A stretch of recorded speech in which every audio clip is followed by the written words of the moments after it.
Audiolibros en 15 minutos. Suscríbete al canal y explora un nuevo libro cada día.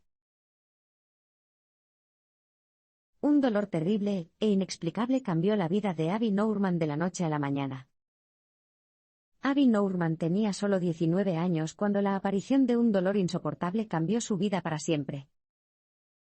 Estudiante del Sarah Lawrence College de Nueva York con una prestigiosa beca, sus días estuvieron repletos de literatura, clases de baile y amigos. Pero una mañana de 2010, un dolor espantoso, inexplicable e insoportable, le arrebataría su nueva vida. Esa fatídica mañana comenzó como cualquier otra. Abby se levantó de la cama como de costumbre y se dirigió a la ducha. Todavía medio despierta, se metió en la ducha y abrió el grifo. Pero en el momento en que el agua llegó a su cuerpo, supo que algo andaba muy mal. De repente, se sintió como si alguien le estuviera clavando un cuchillo en el abdomen. Se palmeó desesperadamente el cuerpo con la mano, tratando de determinar la fuente del dolor. Rápidamente se dio cuenta de que estaba en todas partes, aunque no en ningún lugar que sus manos pudieran tocar. La agonía irradiaba desde lo más profundo de su cuerpo. Mientras estaba allí, intentando no moverse, las sensaciones punzantes se transformaron en un dolor terrible que le recorrió el abdomen y la pelvis antes de llegar a la base de la columna vertebral. Abrumada por los mareos y las náuseas, se las arregló para volver tambaleándose a su habitación. Durante ese breve pero agónico viaje del baño a su dormitorio, Abby no tenía ni idea de que también se dirigía hacia un nuevo futuro como persona con una enfermedad crónica. Y casi de inmediato, esta misteriosa aflicción comenzó a destruir su vida. El resto del día transcurrió entre un torbellino de dolor y un sueño irregular. También lo hizo el día siguiente. Acostarse cómodamente estaba fuera de discusión, al igual que sentarse. Comer también era imposible. Cuando llegó el fin de semana, Abby se fue a su trabajo a tiempo parcial y se desmayó mientras preparaba el café. Finalmente, después de una semana de agonía, buscó ayuda médica. ¿Por qué tardó tanto? Bueno, como muchos estadounidenses, Abby no tenía un seguro médico adecuado. Si bien sus amigos de la universidad podían permanecer en las pólizas de seguro de sus padres en virtud de la ley de cuidado de salud asequible, Abby estaba totalmente alejada de su madre y su padre. Independiente desde el punto de vista financiero y sin ayuda familiar, Abby estaba aterrorizada de acumular deudas médicas. Sin embargo, después de 7 días, su dolor eclipsó sus temores por el dinero y se arrastró al hospital. Pero los médicos no le dieron las respuestas que buscaba, como veremos en un abrir y cerrar de ojos. Abby acudió a los médicos en busca de ayuda, pero sus conocimientos y actitudes eran inadecuados. Durante el año siguiente, Abby buscó el consejo de varios médicos. Sin embargo, no pudieron dar una explicación precisa ni una cura para su dolor, y tampoco se tomaron en serio su sufrimiento. De hecho, en los 12 meses posteriores a esa terrible ducha, Abby recibió poco de sus médicos más allá de una conducta condescendiente y diagnósticos erróneos. El primer médico que vio a Abby, por ejemplo, supuso que sus síntomas debían tener algo que ver con su vida sexual. Cuando ella respondió con lágrimas en los ojos que esto era imposible ya que era virgen, él no dio otra explicación. En cambio, con un aspecto profundamente incómodo con su llanto, le recetó antibióticos fuertes y todo el jugo de arándano que pudo beber. Ni siquiera le ofreció una tomografía computarizada, lo que habría ayudado a explorar el problema más a fondo. Después de una semana sin mejoría, Abby obtuvo una segunda opinión. Este médico sospechó que la culpa era de un quiste ovárico, simplemente por su edad. Luego se encogió de hombros y le aconsejó que buscara la opinión de un ginecólogo. Cuando Abby fue trasladada de médico en médico, su vida se derrumbó. La valiosa beca que le permitió estudiar estaba condicionada a sus calificaciones, pero como el dolor la obligó a faltar a clase y a acostarse en la cama, su rendimiento se vio afectado tanto como ella. En poco tiempo, la universidad le dijo que empacara sus cosas y se fuera, prometiéndole que volvería cuando se recuperara. Pero el ginecólogo al que Abby acudió después no pudo devolverla ni a su salud ni a sus estudios. Después de hacerle una ecografía vaginal agonizante, este médico dijo que no podía encontrar nada malo físicamente. Pero cuando los síntomas de su paciente volvieron a empeorar, se sometió a una cirugía exploratoria en los órganos reproductores de Abby. Cuando Abby despertó, el médico se disculpó, dijo que tenía un quiste ovárico, pero que no lo había visto en la ecografía. Era tan grande que había torcido una de sus trompas de falopio, lo que le causó agonía. Cuando escuchó esto, Abby supuso que el médico le había extirpado el quiste, la trompa de falopio dañada y también su ovario. Después de todo, ellos eran claramente la causa de su terrible dolor. Pero sorprendentemente, lo único que hizo el ginecólogo fue drenar el quiste y unir las áreas afectadas con tela soluble. La extirpación del ovario, explicó, podría haber afectado la fertilidad de Abby. Después, Abby se quedó estupefacta. ¿Por qué se dio prioridad a su fertilidad antes que a detener su dolor? Como era de esperar, solo unos meses después, su dolor regresó. La batalla de Abby no fue solo contra un quiste ovárico sino también contra la endometriosis. De manera devastadora, los problemas de Abby no se limitaban a un quiste ovárico. ¿Cómo sabía eso? Bueno, cuando el dolor regresó, comenzó a investigar desesperadamente sus síntomas. Profundizando en los libros de texto de medicina y en los trabajos de investigación, finalmente descubrió la causa subyacente de su dolor, una enfermedad llamada endometriosis. Si bien se cree que la endometriosis afecta a entre el 2 y el 10% de las mujeres, es frustrante que se sepa poco al respecto. Lo que sí sabemos es que la endometriosis se produce cuando células similares a las que recubren el útero terminan de alguna manera en otros lugares, como los ovarios, las trompas de falopio o la cavidad pélvica. Si bien la presencia de estas células puede no causar molestias a algunas mujeres, para otras el dolor es comparable a la agonía del parto. La teoría dominante sobre por qué ocurre la endometriosis fue propuesta en la década de 1920 por John Sampson, un ginecólogo. Creía que la enfermedad se debía a que el líquido menstrual salía del útero, subía por las trompas de falopio y entraba en la cavidad pélvica, donde permanecía y causaba parches de endometriosis. A pesar de que la teoría de Sampson existe desde hace casi un siglo, hoy en día no se ha demostrado ni refutado. Esto se debe a la ausencia de inversión e interés por parte de una profesión médica dominada por los hombres. Compare, por ejemplo, la enorme cantidad de investigaciones realizadas sobre la enfermedad hepática, que afecta a un número similar de personas. Una búsqueda en PubMed, la base de datos de investigación de salud en línea, arroja 30.000 páginas de investigación. Pero busca endometriosis y encontrarás solo uno. 800. Esta falta de investigación es un problema porque hay muchas preguntas sin respuesta en torno a la teoría de Sampson. De hecho, la evidencia reciente sugiere que puede estar completamente equivocada. Basta con considerar el hecho de que se han encontrado parches de endometriosis en lugares tan alejados del útero como los pulmones, los globos oculares e incluso el cerebro. Si el retrolavado menstrual realmente las puso ahí, entonces, ¿cómo llegó este retrolavado tan lejos?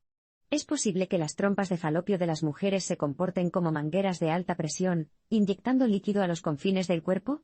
Y también hay otro problema con la teoría de Sampson. Un informe de caso de 2015 de la Sociedad Estadounidense de Medicina Reproductiva señala que se han encontrado parches de endometriosis en la pelvis de los fetos.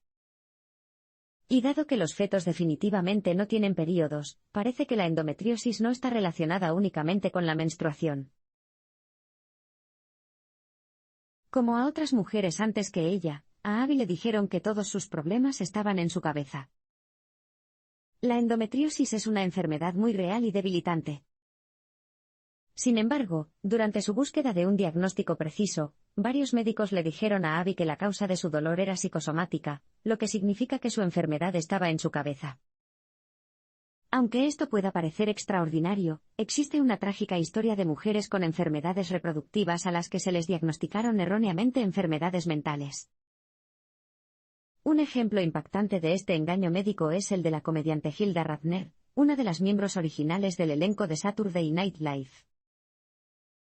En la década de 1980, en el apogeo de su fama, Ratner comenzó a experimentar un cansancio intenso y una temperatura alta durante la menstruación.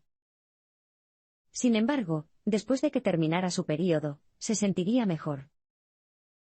Convencida de que algo andaba mal, Ratner consultó a un ginecólogo que le dijo que simplemente estaba experimentando las molestias normales de la menstruación.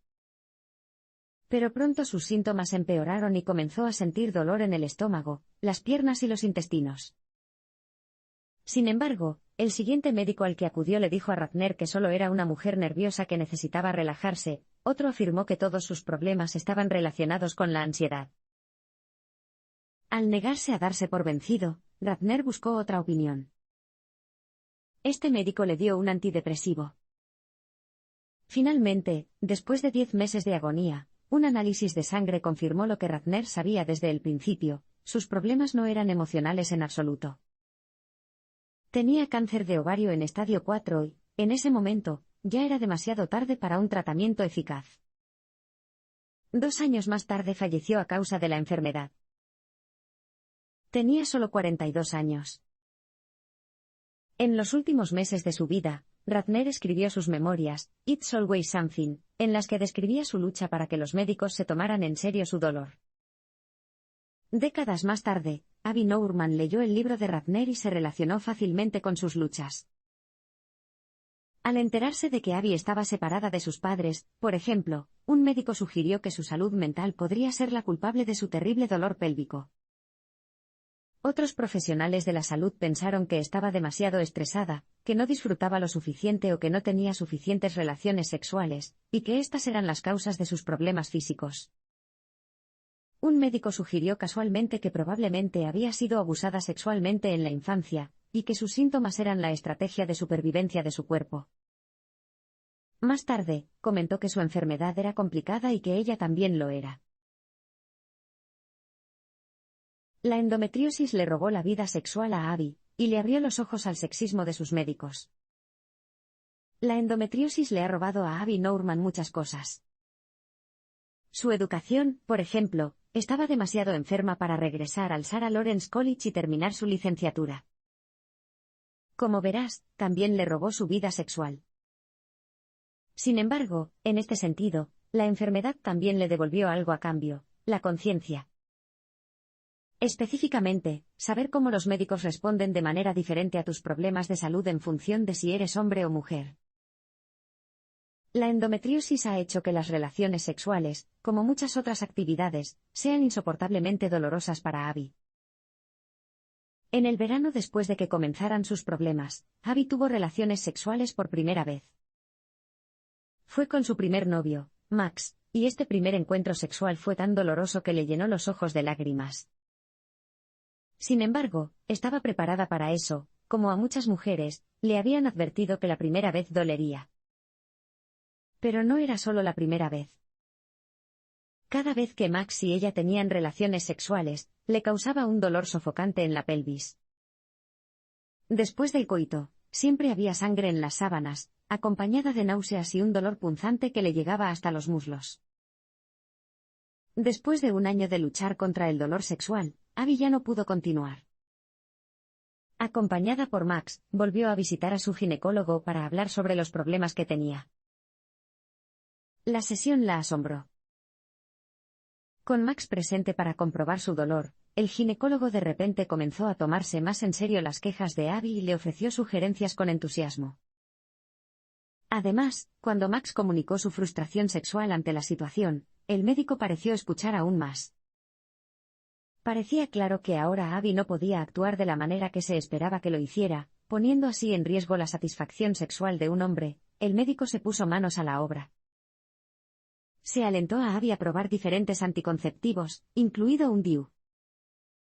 Se le administró fisioterapia para fortalecer los músculos del suelo pélvico, le aconsejaron que probara nuevas posiciones sexuales, e incluso la sometieron a una estimulación nerviosa eléctrica. Aunque nada funcionaba, a Abby le resultaba casi igual de frustrante que su dolor por sí solo no fuera suficiente para persuadir a su ginecólogo de que actuara, pero sí la posibilidad de que un hombre se sintiera decepcionado. Después de varios años juntos, Max y Abby se separaron. Dijo que estaba demasiado frustrado sexualmente, y había empezado a resentirse con ella por estar enferma. Su relación era solo otra cosa que la endometriosis les había robado. Cuando se trata de la atención médica, las mujeres y su dolor suelen quedar marginadas. La medida en que hombres y mujeres difieren biológicamente es un tema de intenso debate. Sin embargo, existen algunas diferencias verificables entre los sexos. Las mujeres, por ejemplo, tienen una mayor cantidad de grasa en comparación con la masa corporal magra. A pesar de estas diferencias fisiológicas, los científicos han excluido históricamente a las mujeres al estudiar el cuerpo humano. En cambio, los hombres han sido vistos como el promedio humano. Pero igualmente inquietante es que, en otros contextos de salud, se considere que las mujeres y los hombres son diferentes, incluso cuando esta discriminación no tiene ningún fundamento. Lamentablemente, todo esto se suma a una atención médica inadecuada para las mujeres. Los investigadores científicos, por ejemplo, suelen subinvestigar a las mujeres. En 2011, el British Journal of Sports Medicine informó que de 382 estudios de investigación relacionados con el ejercicio y el deporte, incluidos 6 millones de personas, la representación femenina era solo del 39%. ¿Por qué faltaron tantas mujeres en estos estudios? Porque los investigadores decidieron que la menstruación los hacía demasiado complejos para estudiarlos. Además, los ensayos de investigación con fármacos generalmente excluyeron a las mujeres, en parte debido al riesgo aparente de que una mujer pudiera quedar embarazada sin saberlo. Por ejemplo, si bien un estudio a gran escala realizado en la década de 1990 descubrió que tomar aspirina era eficaz para prevenir los accidentes cerebrovasculares y las enfermedades cardiovasculares, este estudio no incluyó a ninguna mujer. Estudios como estos son un gran problema porque los científicos ahora saben que las mujeres y los hombres metabolizan muchos fármacos de manera diferente, desde los anestésicos hasta los antidepresivos. También cuando se trata del sufrimiento, el dolor femenino a menudo se pasa por alto de manera inquietante. Un estudio de 2001 publicado en el Journal of Law, Medicine and Ethics descubrió que, después de las operaciones de derivación cardíaca, a los pacientes varones se les administraban analgésicos con frecuencia, mientras que a las mujeres se les administraban sedantes. Además, el estudio encontró que, incluso cuando las mujeres recibían analgésicos, recibían menos que a sus homólogos masculinos, incluso después de controlar las diferencias en el tamaño corporal. ¿Por qué se administraron sedantes a las mujeres? Porque la comunidad médica considera que las mujeres están ansiosas en lugar de sentir dolor. Esto se debe a la deprimente actitud de todo está en tu cabeza con la que han tenido que luchar mujeres como Hilda Radner, y la autora para que las tomen en serio. Hoy en día, Abby sigue viviendo con endometriosis y dolor crónico. Aunque su enfermedad limita sus actividades diarias, sigue decidida a vivir una vida plena y significativa. En su nueva carrera como escritora científica, por ejemplo, Abby está trabajando arduamente para crear conciencia sobre esta debilitante enfermedad. Y como veremos en un abrir y cerrar de ojos, sus esfuerzos están ayudando a miles de mujeres. Abby Nourman está devolviendo la voz a las mujeres. En algunas partes del mundo, las mujeres que menstruan están encerradas en sus comunidades. En ciertos lugares de la India, por ejemplo, se les envía a chozas especiales donde se les obliga a permanecer durante días, ya que se consideran demasiado impuros para ser vistos. Sin embargo, si bien la cabaña de la menstruación, conocida históricamente como la carpa roja, es una realidad terrible para algunas mujeres, para otras es una metáfora dolorosa. Puede que no estén condenadas al ostracismo físico, pero en lo que respecta a su salud reproductiva, todavía se sienten completamente solas. Abby Nourman está luchando para cambiar esto. Durante su lucha contra la endometriosis, Abby ha recurrido a menudo a Internet, no solo para investigar su afección, sino también para contactar a otras personas que luchan contra la enfermedad. Cuando Abby se involucró por primera vez en la conversación en línea sobre la endometriosis, lo que encontró la asombró y la entristeció.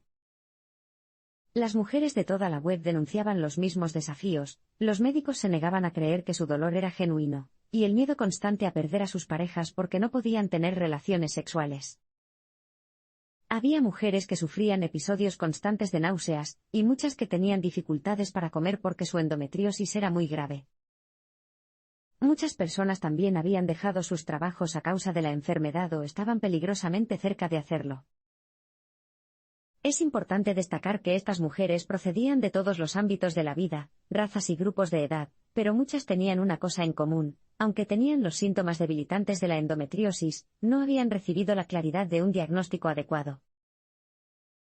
Tras presenciar la profundidad de este sufrimiento colectivo, Abby decidió tomar medidas. Quería darles a estas mujeres una voz y una comunidad. Su búsqueda comenzó con una encuesta en línea.